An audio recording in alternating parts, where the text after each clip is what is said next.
Yo, yo, yo, yo. Hey.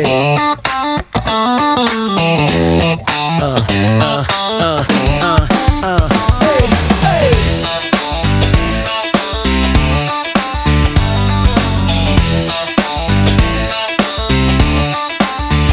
Sa isang entablado siya'y nakatayo, sa harap ng TV talumpati may bayo.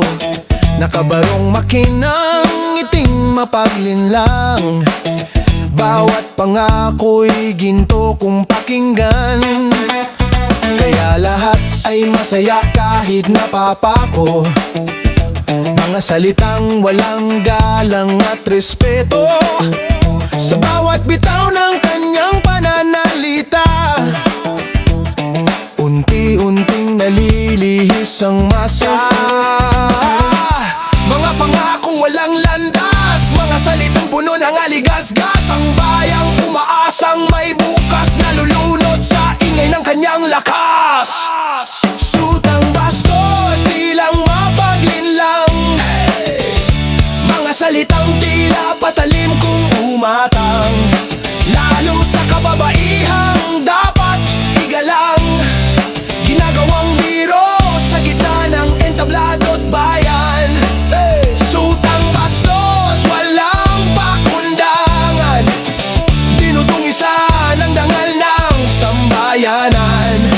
Ang tunay na lider ay may paggalang, hindi bastos sa sariling bayan.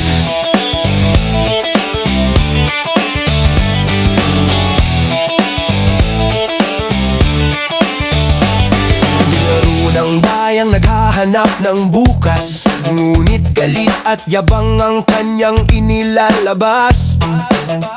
Nililigaw ang isip ng karamihang walang alam, kaya't nadadala sa kanyang kasinungalingan. Saan nagmula ang ganitong asal na bumabali sa dangal ng ating bayan?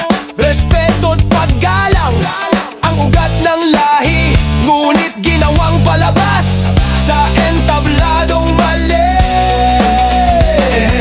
Huwag gawing tama ang kamalian, huwag gawing biro ang dignidad ng bayan. Ang lider ay huwaran ng sambayanan, hindi hari ng yabang at kapangyarihan. Sutang bastos, tilang mapaglinlang, mga salitang tila patalim kung umatang, lalo sa kababaihang dapat igalang.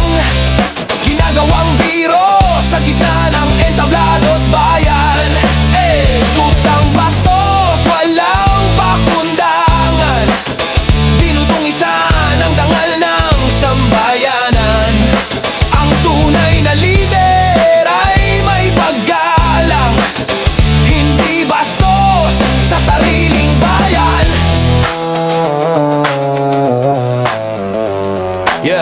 Hilaruan ng dangal ng bayan, hindi ito dapat gawing katatawanan. Ang tinig ng masa ay may karangalan, hindi sa kamay ng isang walang pakundangan.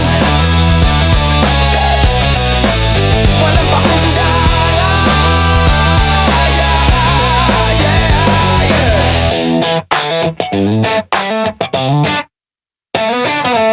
Sutang bastos, tilang mapaglinlang, mga salitang patalim kung umatang.